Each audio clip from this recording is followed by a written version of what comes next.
Are you a master or a slave? The question hits hard, doesn't it? It sounds harsh, even offensive, in a world that champions equality and shies away from such stark judgments. But this isn't about social status, wealth, or power over others in the conventional sense.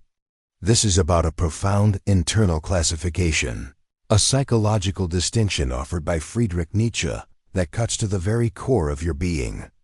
It's about the fundamental orientation of your will, the source of your values, and the driving force behind your life. This is Nietzsche's brutal classification, designed not to label you for convenience, but to force an unflinching self-assessment. He believed that within every human being, two distinct psychological types constantly contend, defining their existence, their happiness, and their very potential. If you've ever felt a nagging sense that you're living someone else's life, or if you've noticed patterns of behavior in yourself or others that seem to dictate rather than empower, then this deep dive into Nietzsche's radical philosophy is essential.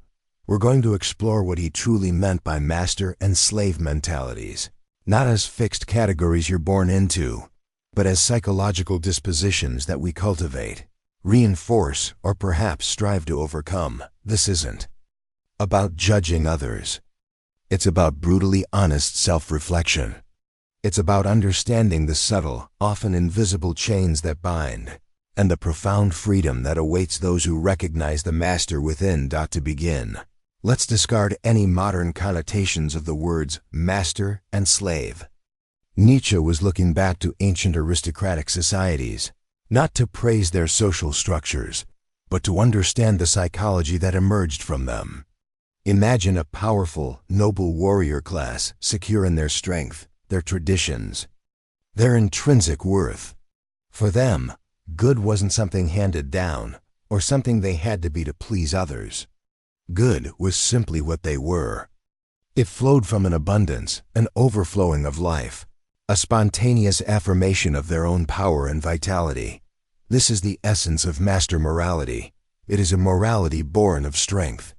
The master type views themselves as the creators of value, the shapers of their own destiny. Their values are generated internally, stemming from a feeling of superiority and self-affirmation. They don't need external validation, praise, or approval to feel worthy. Their actions are driven by an expansive, outward-looking will to power, a drive to overcome, to create, to assert their unique excellence, to leave their mark on the world. For the master, good is noble, strong, courageous, daring, independent, proud, honest with oneself, and capable of both fierce self-assertion and generous giving from a position of strength. Bad is simply what is contemptible, weak, timid, deceitful, plebeian, common, driven by fear or utility. Notice, bad is not evil in the moralistic sense. It's just something dismissed as low. They don't bear grudges. They don't dwell on insults. If offended, they act swiftly and move on. Their focus is on ascending, on becoming more, on saying yes to life's challenges. They are active, creators, artists of their own existence. They admire strength, even in their adversaries. Consider a modern example of this psychology, stripped of its aristocratic context. Think of the visionary entrepreneur who takes massive risks, not for external accolades, but because they are driven by an intense desire to create something new, to overcome a challenge, to actualize an idea from within. They don't ask for permission. They simply do. Or the artist who creates despite critics, driven by an inner compulsion to express their unique vision. Or the athlete who pushes physical limits, not for the medal alone, but for the inherent satisfaction of mastering their own body and spirit. This is the will to power manifesting as self-overcoming, a defining characteristic of the master type. Now, contrast this sharply with the psychology of the slave. Slave morality, according to Nietzsche, is born not of strength, but of resentment. Ressentiment, as he called it in French, emphasizing its festering, brooding nature. Imagine the oppressed, the subjugated, the suffering. They are weak, powerless, and cannot directly confront their oppressors. So what do? They invert the values. Their starting point is external. They look at the powerful masters and declare everything the masters value as evil. Strength becomes brutality, pride becomes arrogance, independence becomes selfishness, self-assertion becomes tyranny. They then invent a set of values that makes their own condition, their own weakness, their own suffering seem virtuous. Humility, obedience, pity, patience, charity, self-sacrifice, equality, these become the supreme good. Their morality is a reaction, a negation, a way of saying no to everything the master affirms. The slave type, psychologically, defines themselves in opposition to others. Their sense of worth comes from external validation, from being perceived as good by the group, from following rules. They are often driven by fear, fear of punishment, fear of disapproval, fear of standing out. Their will to power is not expressed outwardly in creation, but inwardly as a passive-aggressive or vengeful desire for justice, for others to be brought down to their level, for an equalizing force to dominate. They bear grudges. They are prone to gossip. They find satisfaction in seeing the downfall of the strong, because it validates their own suffering and their inverted moral code. Think of it in modern terms: the person who constantly complains about the success of others, attributing it to luck or injustice rather than taking steps to improve their own situation. The individual who criticizes anyone who stands out, who strives for excellence, pulling them back into the anonymity of the average. The relentless pursuit of fairness or equality at the expense of individual merit, not from a place of genuine compassion, but from a covert desire to curb the power and spirit of those who excel. Or the individual who always seeks external authority, a guru, a dogma, a societal trend, to tell them how to live, rather than looking within. This is the psychological terrain of the slave. Nietzsche was not arguing that one historical class was inherently superior. His point was profoundly psychological. He saw these two types of will, these two orientations to life, operating within every individual and every society. The cage he spoke of earlier, that stifling morality, was largely the pervasive dominance of slave morality in Western thought, particularly in the post-Enlightenment era. This morality, while seemingly compassionate and egalitarian, subtly drains individuals of their vitality, their creativity, and their drive to self-overcome. It praises what is common, comfortable, and risk-averse, and subtly condemns what is exceptional, challenging, and audacious. The brutal classification isn't about categorizing you permanently. It's about revealing which psychology dominates you right now.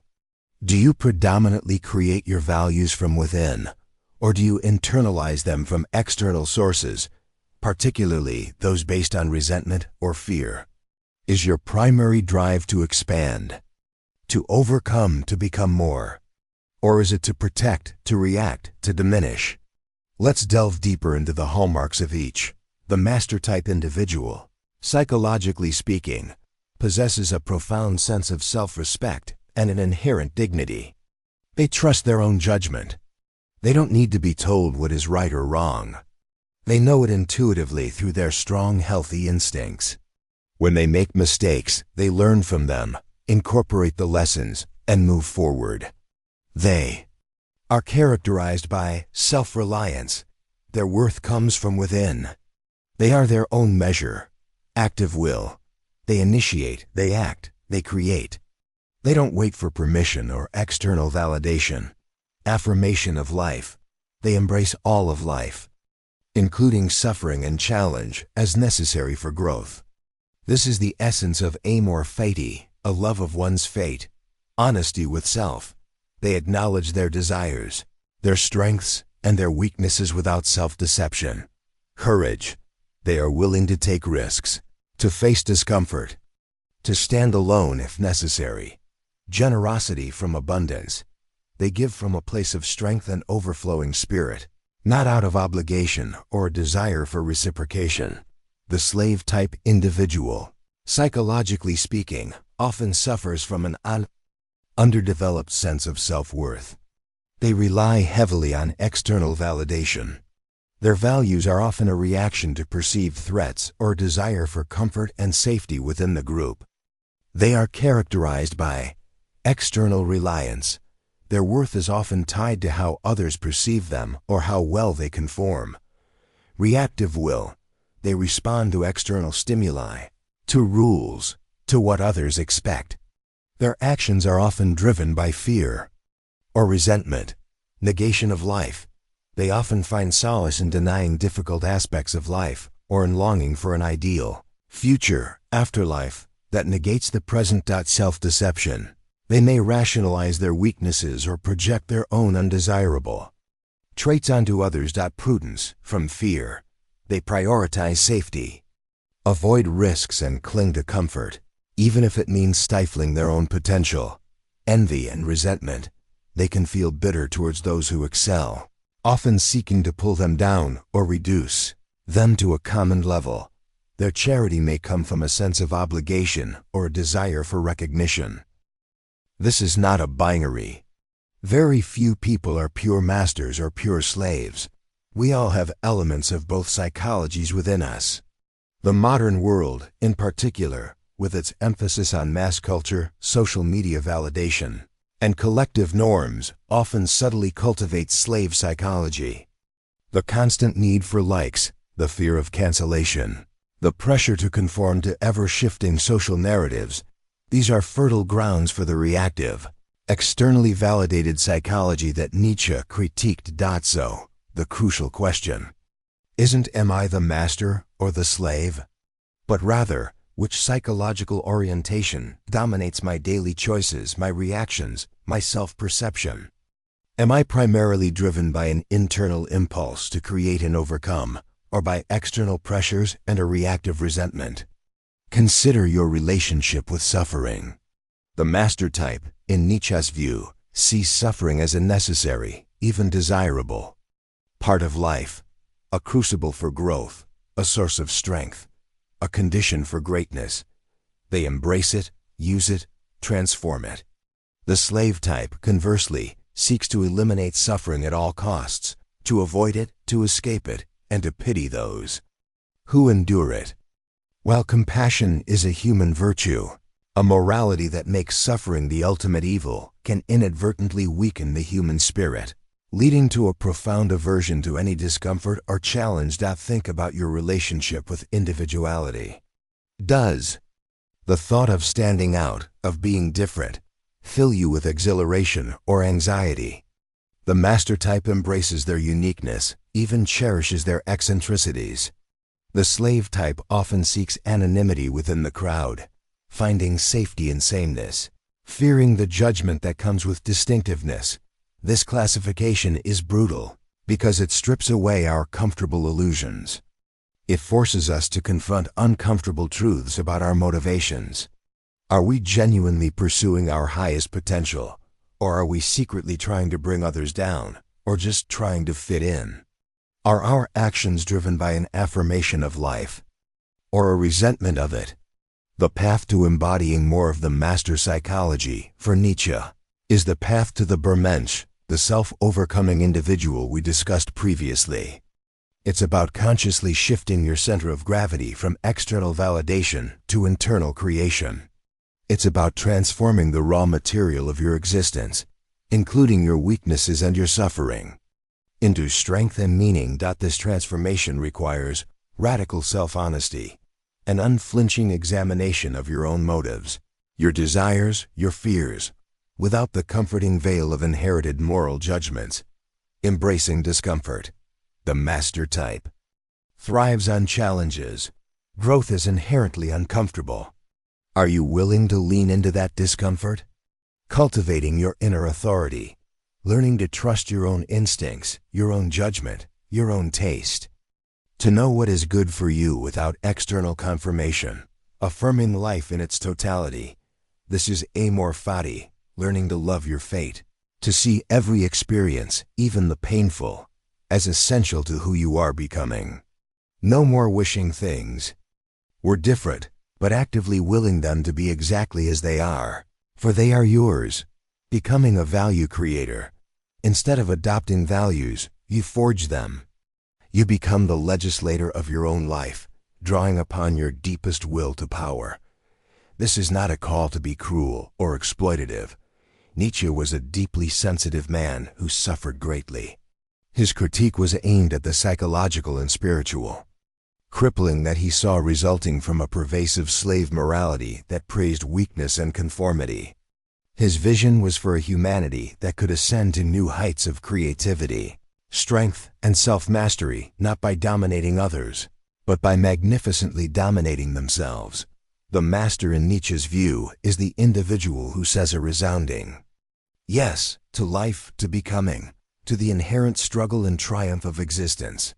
The slave is the individual whose no to life, born of resentment and fear, becomes their guiding principle. So, look within.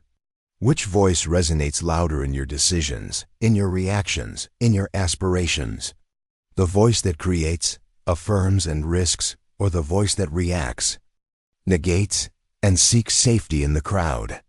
This isn't a final judgment, but an invitation, a brutal, powerful invitation to choose your orientation, to overcome what holds you back, and to begin the profound work of becoming your own master. If this deep exploration has sparked a profound introspection within you, if you feel the stirring of that active will, I invite you to declare your intention. In the comments below, write, "I am the architect of my will."